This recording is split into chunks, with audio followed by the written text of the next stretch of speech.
Inhale. Take in as much air as you can. This story should last about as long as you can hold your breath, and then just a little bit longer. So read as fast as you can. A friend of mine, when he was 13 years old, he heard about pegging. This is when a guy gets banged up the butt with a dildo. Stimulate the prostate gland hard enough, and the rumor is you can have explosive hands-free orgasms. At that age, this friend's a little sex maniac.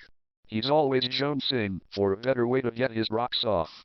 He goes out to buy a carrot and some petroleum jelly to conduct a little private research. Then he pictures how it's going to look at the supermarket check stand, the lonely carrot and petroleum jelly rolling down the conveyor belt toward the grocery store cashier. All the shoppers waiting in line, watching. Everyone seeing the big evening he has planned. So, my friend, he buys milk and eggs and sugar and a carrot, all the ingredients for a carrot cake. And Vaseline. Like he's going home to stick a carrot cake up his butt. At home, he whittles the carrot into a blunt tool. He slathers it with grease and grinds his ass down on it. Then, nothing. No orgasm. Nothing happens except it hurts. Then, this kid, his mom yells it's supper time. She says to come down, right now. He works the carrot out and stashes the slippery, filthy thing in the dirty clothes under his bed. After dinner, he goes to find the carrot and it's gone. All his dirty clothes. While he ate dinner, his mom grabbed them all to do laundry. No way could she not find the carrot, carefully shaped with a paring knife, from her kitchen, still shiny with lube and stinky. This friend of mine, he waits months under a black cloud, waiting for his folks to confront him. And they never do. Ever. Even now he's grown up, that invisible carrot hangs over every Christmas dinner, every birthday party. Every Easter egg hunt with his kids, his parents' grandkids, that ghost carrot is hovering over all of them. That's something too awful to name. People in France have a phrase, spirit of the stairway. It means that moment when you find the answer, but it's too late. Say you're at a party and someone insults you. You have to say something. So under pressure, with everybody watching, you say something lame. But the moment you leave the party, as you start down the stairway, then magic. You come up with a perfect thing you should have said. The perfect crippling put down. That's the spirit of the stairway. The trouble is even the French don't have a phrase for the stupid things you actually do say under pressure. Those stupid, desperate things you actually think or do. Some deeds are too low to even get a name. Too low to even get talked about. Looking back, kid psych experts, school counselors now say that most of the last peak in teen suicide was kids trying to choke while they beat off. Their folks would find them a towel twisted around the kid's neck, the towel tied to the rod in their bedroom closet, the kid dead. Dead sperm everywhere. Of course the folks cleaned up. They put some pants on their kid. They made it look better. Intentional at least. The regular kind of sad teen suicide. Another friend of mine, a kid from school, his older brother in the Navy, said how guys in the Middle East jack off different than we do here. This brother was stationed in some camel country where the public market sells what could be fancy letter openers.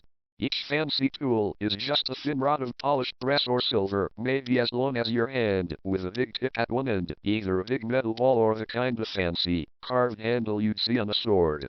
This Navy brother says how Arab guys get their dick hard and then insert this metal rod inside the whole length of their boner.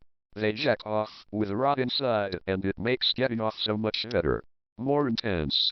It's this big brother who travels around the world, sending back French phrases, Russian phrases, helpful jack-off tips. After this, the little brother, one day he doesn't show up at school. That night, he calls to ask if I'll pick up his homework for the next couple weeks. Because he's in the hospital. He's got to share a room with old people getting their guts worked on. He says how they all have to share the same television. All he's got for privacy is a curtain. His folks don't come and visit. On the phone, he says how right now his folks could just kill his big brother in the Navy. On the phone, the kid says how, the day before, he was just a little stoned. At home in his bedroom, he was flopped on the bed. He was lighting a candle and flipping through some old porno magazines, getting ready to beat off. This is after he's heard from his Navy brother that helpful hint about how Arabs beat off. The kid looks around for something that might do the job. A ballpoint pen's too big. A pencil's too big and rough. But dripped down the side of the candle, there's a thin, smooth ridge of wax that just might work. With just the tip of one finger, this kid snaps the long ridge of wax off the candle.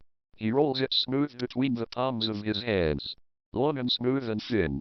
Stoned and horny, he slips it down inside, deeper and deeper into the piss slit of his boner. With a good hank of the wax still poking out the top, he gets to work. Even now, he says those Arab guys are pretty damn smart. They've totally reinvented jacking off. Flat on his back in bed, things are getting so good, this kid can't keep track of the wax. He's one good squeeze from shooting his wad when the wax isn't sticking out anymore. The thin wax rod, it's slipped inside. All the way inside. So deep inside he can't even feel a lump of it inside his piss tube. From downstairs, his mom shouts it's supper time. She says to come down, right now. This wax kid and the carrot kid are different people, but we all live pretty much the same life. It's after dinner when the kid's guts start to hurt. It's wax, so he figured it would just melt inside him and he'd pee it out. Now his back hurts. His kidneys. He can't stand straight. This kid talking on the phone from his hospital bed. In the background you can hear bells ding, people screaming. Game shows. The X-rays show the truth, something long and thin, and devil inside his bladder.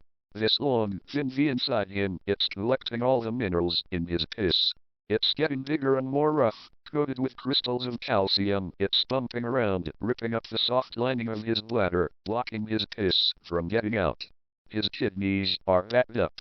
What little that leaks out his dick is red with blood. This kid and his folks, his whole family, them looking at the black X-ray, with the doctor and the nurses standing there, the big V of wax glowing white, for everybody to see. He has to tell the truth. The way Arabs get off. What his big brother wrote him from the Navy. On the phone, right now, he starts to cry. They paid for the bladder operation with his college fund. One stupid mistake, and now he'll never be a lawyer. Sticking stuff inside yourself. Sticking yourself inside stuff. A candle in your dick or your head in a noose. We knew it was going to be big trouble. What got me in trouble, I called it pearl diving. This meant whacking off underwater, sitting on the bottom at the deep end of my parents' swimming pool. With one deep breath, I'd kick my way to the bottom and slip off my swim trunks. I'd sit down there for 2, 3, 4 minutes. Just from jacking off, I had huge lung capacity. If I had the house to myself, I'd do this all afternoon. After I'd finally pump out my stuff, my sperm, it would hang there in big, fat, milky gobs. After that was more diving, to catch it all. To collect it and wipe each handful in a towel. That's why it was called pearl diving. Even with chlorine, there was my sister to worry about. Or, Christ almighty, my mom. That used to be my worst fear in the world, my teenage virgin sister, thinking she's just getting fat, then giving birth to a two-headed retard baby. Both heads looking just like me. Me, the father and the uncle. In the end, it's never what you worry about that gets you. The best part of pearl diving was the inlet port for the swimming pool filter and the circulation pump. The best part was getting naked and sitting on it. As the French would say, who doesn't like getting their butt sucked? Still, 1 minute you're just a kid getting off, and the next minute you'll never be a lawyer. 1 minute, I'm settling on the pool bottom, and the sky is wavy, light blue, through 8 feet of water above my head. The world is silent except for the heartbeat in my ears. My yellow, striped swim trunks are looped around my neck for safekeeping, just in case a friend, a neighbor, anybody shows up to ask why I skipped football practice. The steady suck of the pool inlet hole is lapping at me and I'm grinding my skinny white ass around on that feeling. 1 minute, I've got enough air and my dick's in my hand. My folks are gone at their work and my sister's got ballet. Nobody's supposed to be home for hours. My hand brings me right to getting off, and I stop. I swim up to catch another big breath. I dive down and settle on the bottom. I do this again and again. This must be why girls want to sit on your face. The suction is like taking a dump that never ends. My dick hard and getting my butt eaten out. I do not need air. My heartbeat in my ears. I stay under until bright stars of light start worming around in my eyes. My legs straight out, the back of each knee rubbed raw against the concrete bottom. My toes are turning blue, my toes and fingers, wrinkled from being so long in the water. And then I let it happen. The big white gobs start spouting. The pearls. It's then I need some air. But when I go to kick off against the bottom, I can't. I can't get my feet under me. My ass is stuck. Emergency paramedics will tell you that every year about 150 people get stuck this way, sucked by a circulation pump. Get your long hair caught, or your ass, and you're going to drown. Every year, tons of people do. Most of them in Florida. People just don't talk about it. Not even French people talk about everything. Getting one knee up, getting one foot tucked under me, I get to half standing when I feel the tug against my butt. Getting my other foot under me, I kick off against the bottom. I'm kicking free, not touching the concrete, but not getting to the air either. Still kicking water, thrashing with both arms, I'm maybe halfway to the surface but not going higher. The heartbeat inside my head getting loud and fast. The bright sparks of light crossing and crisscrossing my eyes, I turn and look back. But it doesn't make sense. This thick rope, some kind of snake, blue-white and braided with veins, has come up out of the pool's ring and it's holding onto my butt. Some of the veins are leaking blood, red blood, that looks black underwater and drifts away from little rips in the pale skin of the snake. The blood trails away, disappearing in the water, and inside the snake's thin, blue-white skin you can see lumps of some half-digested meal. That's the only way this makes sense. Some horrible sea monster, a sea serpent, something that's never seen the light of day. It's been hiding in the dark bottom of the pool's ring, waiting to eat me. So I kick at it, at the slippery, rubbery knotted skin and veins of it, and more of it seems to pull out of the pool's ring. It's maybe as long as my leg now, but still holding tight around my butthole. With another kick, I'm an inch closer to getting another breath. Still feeling the snake tug at my ass, I'm an inch closer to my escape. Knotted inside the snake, you can see corn and peanuts. You can see a long bright orange ball. It's the kind of worst pill vitamin my dad makes me take, to help put on weight. To get a football scholarship. With extra iron and omega-3 fatty acids. It's seeing that vitamin pill that saves my life. It's not a snake. It's my large intestine, my colon, pulled out of me. What doctors call prolapsed. It's my guts sucked into this ring. Paramedics will tell you a swimming pool pump pulls 80 gallons of water every minute. That's about 400 pounds of pressure. The big problem is we're all connected together inside. Your ass is just the far end of your mouth. If I let go, the pump keeps working unraveling my insides until it's got my tongue. Imagine taking a 400-pound shit, and you can see how this might turn you inside out. What I can tell you is your guts don't feel much pain. Not the way your skin feels pain. The stuff you're digesting, doctors call it fecal matter. Higher up is chyme, pockets of a thin runny mess, studded with corn and peanuts and round green peas. That's all this soup of blood and corn, shit and sperm and peanuts floating around me. Even with my guts unraveling out my ass, me holding on to what's left, even then my first want is to somehow get my swimsuit back on. God forbid my folks see my dick. My one hand holding a fist around my ass, my other hand snags my yellow, striped swim trunks and pulls them from around my neck. Still, getting into them is impossible. You want to feel your intestines, go buy a pack of those lambskin condoms. Take one out and unroll it. Pack it with peanut butter. Smear it with petroleum jelly and hold it underwater. Then, try to tear it. Try to pull it in half. It's too tough and rubbery. It's so slimy you can't hold on. A lambskin condom, that's just plain old intestine.